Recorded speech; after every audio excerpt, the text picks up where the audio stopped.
Ikaw ang aming Panginoon na aming tagapagligtas, Panginoon. Nandito kami sa araw ito, Panginoon ko, dahil makinig ng kung ano man ang sasabihin ng aming coordinator. Loobin mo nawa na bigyan ng katalinuhan ang aming coordinator at saka bigyan mo ng bawat isa sa amin. At sa ganun, Panginoon ko, ay maintindihan namin kung ano ang sasabihin doon sa opisina para sa amin, para maintindihan namin, Panginoon. Tulungan mo po kami at huwag mo po kami pababayaan. Ikaw po ang aming Panginoon na lumikha ng langit at lupa. At ikaw po ang maghari sa amin sa lahat, Panginoon mo. Loobin mo nawa na lukuban mo ng iyong malabay na pakpak ang presidente namin dito dahil ikaw po ang nagbibigay ng katalinuhan sa kanya para matapos ang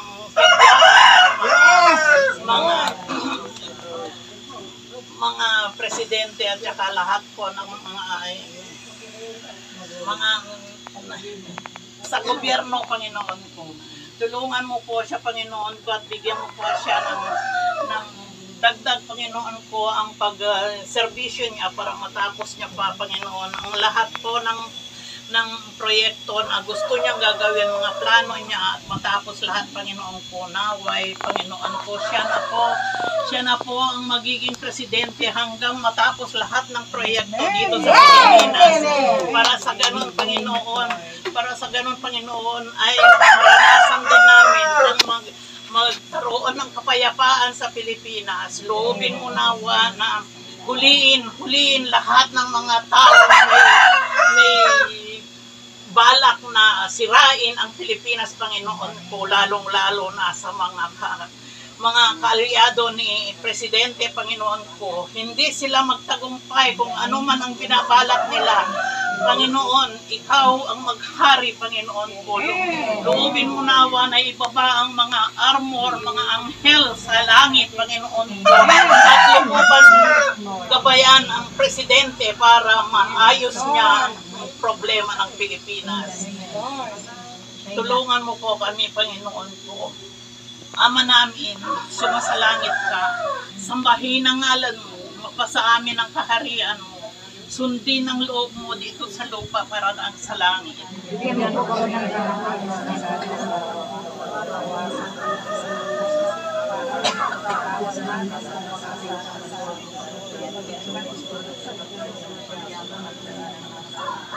Panginoong Maria, napupuno ka ng grasya, ang Panginoong Diyos ay sumasayo.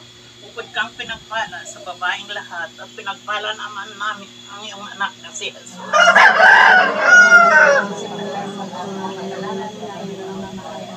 Luwalhati sa Ama, sa Anak, sa Espiritu Santo.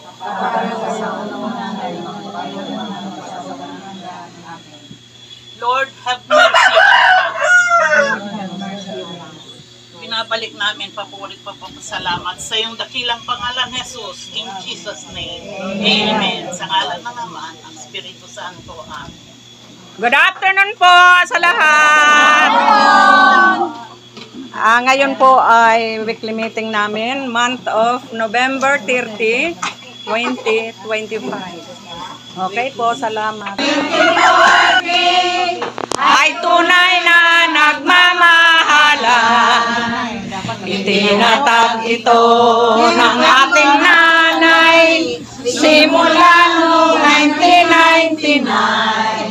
Ang kagandahan ng kalooban sa tuwin ay ating tatandaan. Firm 24K ay may nakalaan para sa taong bayan.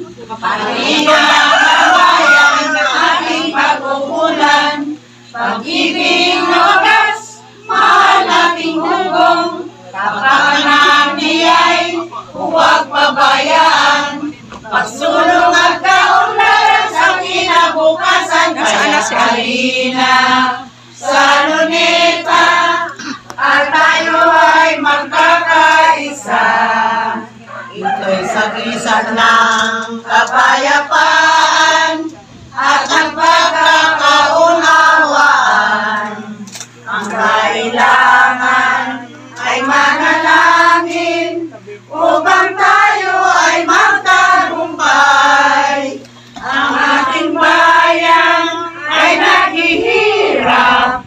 Bongbong Marcos ang kailangan.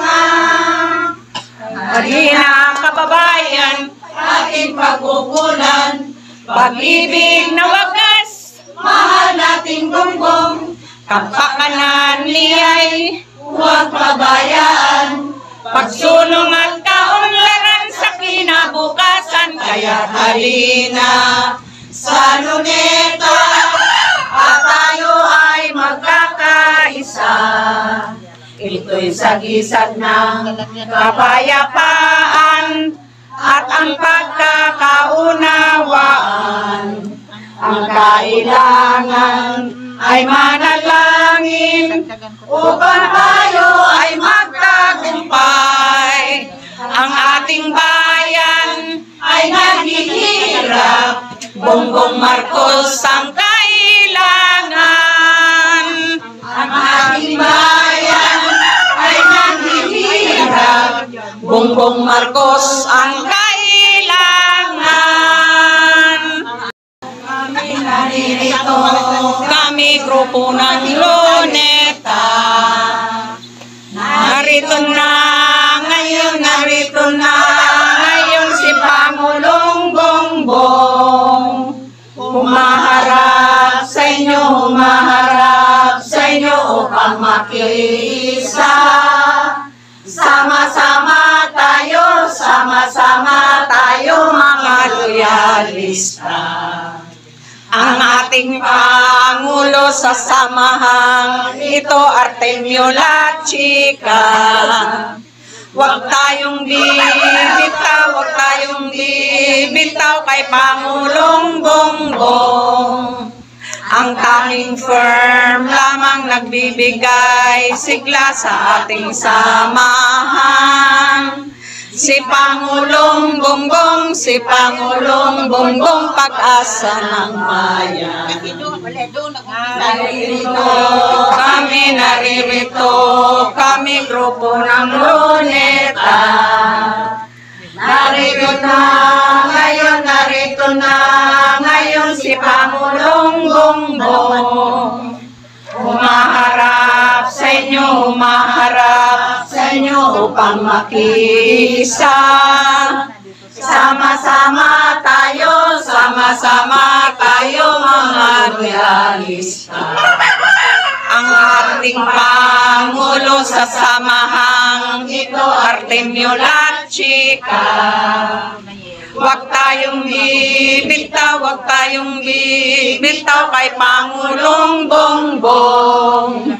Ang tanging firm lamang nagbibigay sigla sa ating samahan. Si Pangulong Bongbong,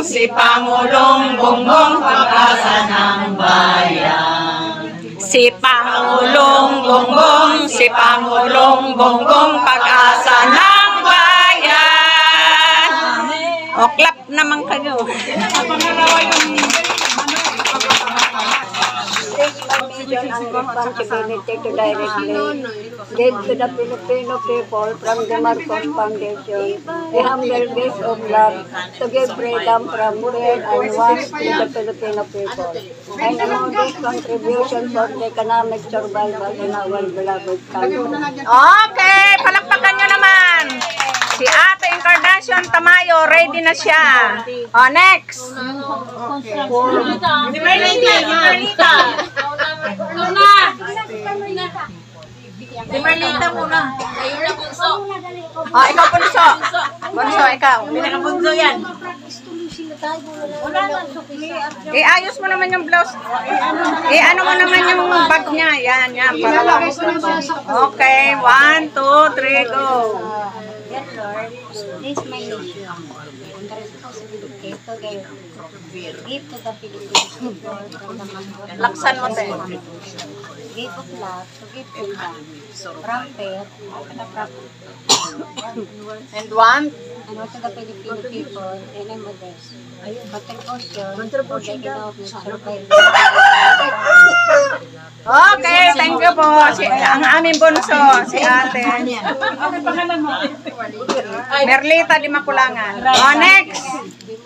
Julia Bres. Next. Oh, sige na. Para marinig nila kung sinong magagaling.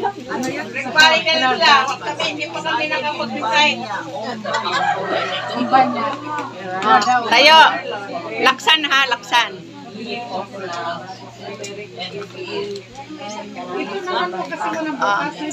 Tayo ikaw. Walang titingin ha. Dear Lord, bless my mission and responsibilities to give directly to the Filipino people from Marcos Foundation, a humble gift of loving to give freedom from fear and what's to the Filipino People. so what's to the Filipino people and my work in the ministry to for the economic survival of our beloved country. Okay, palakpakan natin. Imelda Dabres. Okay, next. Next. Okay, kayo dyan. O, sino pa?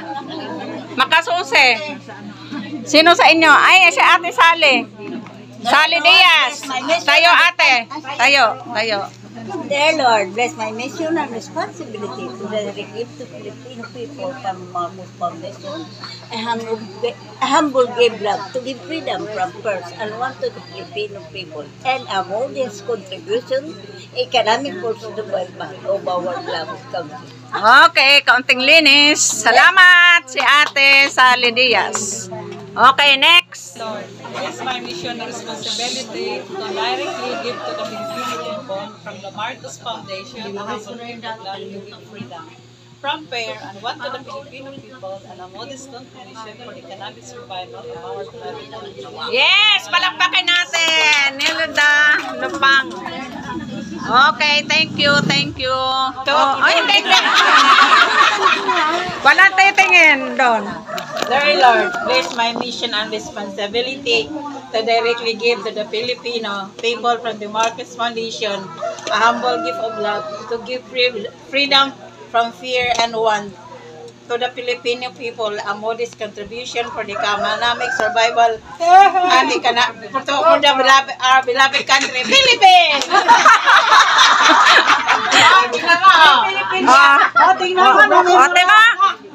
Alam mo na pala eh. Kaya lang may ano pa, may ibang may sabit ng kaunti. Okay, thank you. Si Vilma Argelis. Okay, ito po yung weekly meeting namin ngayon, November 30. Last ng Sunday ng November 2025.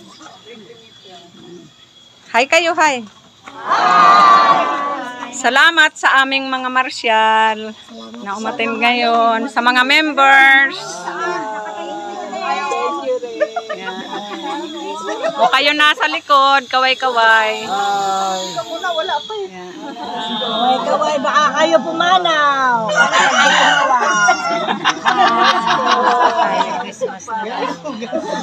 Hello po, yan yung ating mga officers and members ng SB3 Muntinlupa Chapter. Merry Christmas! Pamasko po, pamasko! Palagi naman may Pasko.